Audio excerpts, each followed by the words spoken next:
Hey everybody, it's been a while since I've done a current movie review, and this one barely counts as current. I want to talk to you about Melancholia, which was an independent film, played in art houses. It's still in a couple of theaters kicking around, and if you're really unlucky, you just might be able to catch a screening. Don't. I've made a few notes so I can try and tell you everything I wanted to tell you, so if you see me looking over here, it's because my notes are written up over there, and I just want to make sure you guys get the full story.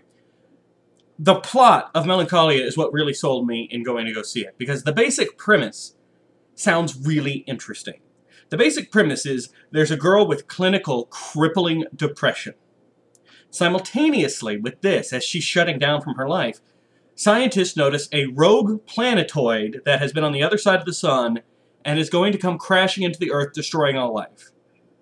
According to the plot outlines that I read before I went to go, as the planetoid approaches, everybody else starts wigging out, and the clinically depressed person suddenly becomes kind of okay with things, because in her mind, she's already living with the worst possible depression. She becomes one of the few people who's able to function under this circumstance. And it's not going to be an action movie, I know that going into it, but it could be an interesting character piece. It could be very interesting to see how the characters play with this information and switch roles and everything. It could be, if you make it with any degree of talent.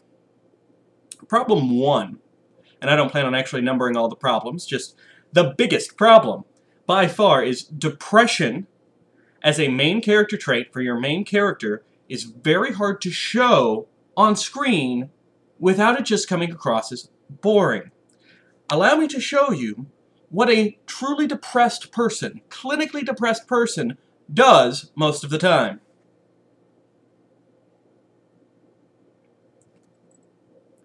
So you have a lot of shots of people staring off into space.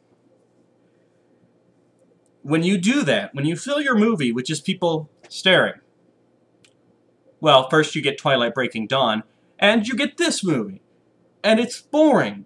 And you just wait for something to happen. Now, there are interesting ways to show depression, especially in a film, because you can play with stuff. You can have brighter colors, but the main character's a little muted. Really popular, especially since the opening of this movie takes place at a wedding. People all around having a good time, dancing, partying, whatever, but the main character is moving in slow motion. Not just moving slow, but you actually slow down her specifically so you can see the slightly digital effect of her moving slower. Or metaphorical scenes. And here's my biggest issue with this movie. It opened with 5 to 10 minutes of all these metaphorical scenes. It's the very beginning of the movie, and it's basically Kirsten Dunst in impressively shot imagery. I'll grant you, it looked really good. But it was scene after scene after scene, like she's running through the woods in ultra slow motion, and like the roots of trees are ultra slowly grabbing her and pulling her back. Running through a golf park? I've completely forgotten what it's called. Course. Running through a golf course, but the grass is coming up to her knee, like she's just sinking in the mud trying to run in this stuff. It's a lot of scenes like this. Also, it shows us the planetoid approaching the planet and smashing into the planet. This goes on for 5 to 10 minutes. We're never getting given any context. We don't know any of the characters that were shown. We don't know any of the story of the movie unless we know the plot outline. So, at first, it was kind of neat. I was actually a little excited. After a while, I'm staring at the screen going, please just give me some context. What am I looking at here? Is this going to be the entire movie? It comes across as overly pretentious. The ideal solution, because several of the scenes kind of fit in with events that happen in the movie, would be to space them out. She sleeps enough, dream sequences. Let her see the world a little bit differently because she's so depressed, so her perception is a little off. Especially since they kind of give her psychic powers near the end, where she can predict things. Alright, let her have these visions then. Spread them out. You made really effective scenes. You put them all at the beginning, which also basically showed us the entire movie before the movie began, which I'll get to in a minute. If you'd spaced them out, it could have been very effective, and you could have avoided half of the movie being...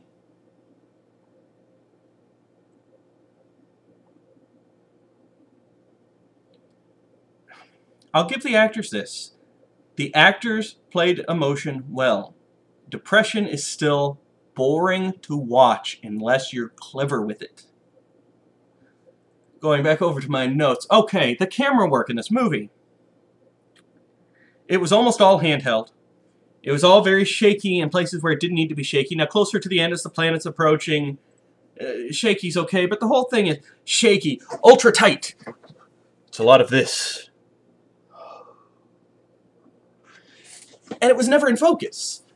There were scenes where she was putting up art books, and the camera took forever to get into focus to show us what she was actually putting up. And then the second it was in focus, oh, we're on to the next shot. Like, God, the guy was holding the camera just waiting for the autofocus to kick in. And you can tell. And I'm sorry, but this action doesn't work real well. I'm almost okay with it in an action movie because then at least you understand. It's supposed to bring the audience in. But when you're doing an emotional-driven character drama, this doesn't do me any good. This just kind of irritates me and makes me wish the guy had a tripod. Again, it is a character-driven, emotional drama. Not a lot of plot. I told you the whole plot. The problem is, you still need plot to keep going. You need plot for momentum in the film, especially a film as dead as this, where all the characters are just staring into space. The opening sequence that I talked about makes it very clear that the planet's going to hit. The planet hits and destroys the Earth, and then the movie starts. The only plot this movie really has, especially in the second half, is the planet going to hit the Earth or not? It's made pretty clear that it's going to miss, get caught in some gravity, come back in and smack into it. We're never in any suspense or doubt. We saw it happen in the beginning. So what we're just watching is these characters very slowly deal with facts that we were given at the beginning, which means we don't get to go on the emotional journey with them, which makes it harder to connect with them, which makes it harder to care about them. If your plot is very minute compared to the overall experience of your film, don't give it all away at the beginning. That's not that big an order. If he'd spaced those scenes out, like I said, it wouldn't be an issue. Because they were some pretty neat scenes. Watching the planet actually smack into the Earth was kind of cool. Except then I had to sit through 2 hours of people staring, waiting for the planet to smack into the Earth. Also, I was a little let down by what the movie actually turned out to be like. The first half is her wedding where we learn she's depressed. The second half deals with the planet. The first half, there's a lot of characters. It's a wedding. It's a huge wedding. The second half, there are 4 characters. There's Kirsten Dunst, who's clinically depressed. There's her sister, who takes Kirsten's depression as kind of a personal assault, but still loves her sister and tries to help her. There's the brother-in-law, the sister's husband. He's very upbeat. This planet's totally not going to hit us. It's fine, it's fine, it's fine. He's also kind of a dick. He's very mean. And then there's their kid, who's a child. And he kind of, he believes what he's told. Now, the second half, the plot is about this planet coming down. The issue is we don't have a single reliable narrator. All 4 of our characters have serious emotional problems. So we're not sure if they're reacting like they should. How are they acting in relation to everybody else? You do not see any other characters except briefly the butler for the entire second half of the film. You don't see how the world at large is reacting. You don't see how the people in the nearby village that they talk about react. You have no idea what anybody else is reacting like. Are they more like the father? Are they more like the mother? Are they more like Kirsten? We don't know. And that, to me, would have been one of the most interesting elements. Plus, it would have given me context for the characters I'm watching. I know they're emotionally screwed up. That makes it really hard for me to use them as an emotional compass in the movie. I don't know what I'm supposed to be feeling. I mean, I know it sounds silly to say, but the movie needs to help me know how to feel. Because when you give me 4 screwed up people and a serious life-altering situation going on, I have no context. Anyway, so it was a horrible experience. Just sitting there. I wanted to leave, but I was kind of crammed in a corner. It just went on forever. There were 2 semi-good things about this movie. 2 bright lights, and they weren't terribly bright. The first is, and you might already know this because it was a little notorious at the time, Kirsten Dunst gets naked in it. Yes, Kirsten Dunst looks good naked. That's fine. A lot of women look good naked. And I don't have to sit through what feels like an eternity watching people stare off into space to see it. So that's not really all that good a bright point. The second is her husband, who shows up only in the first half of the movie, is played by Eric Northman from True Blood.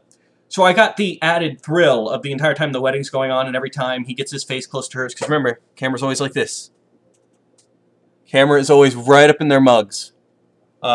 I just kept waiting for him to bite her neck and drain her blood. That gave me a little bit of excitement. It didn't happen, but I kept thinking it was possible. It was just possible.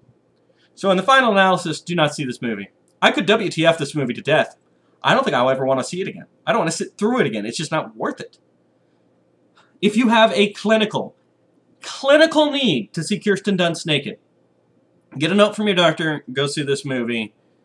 You're not going to be pleased with yourself. It's not worth it. This movie's just not worth it.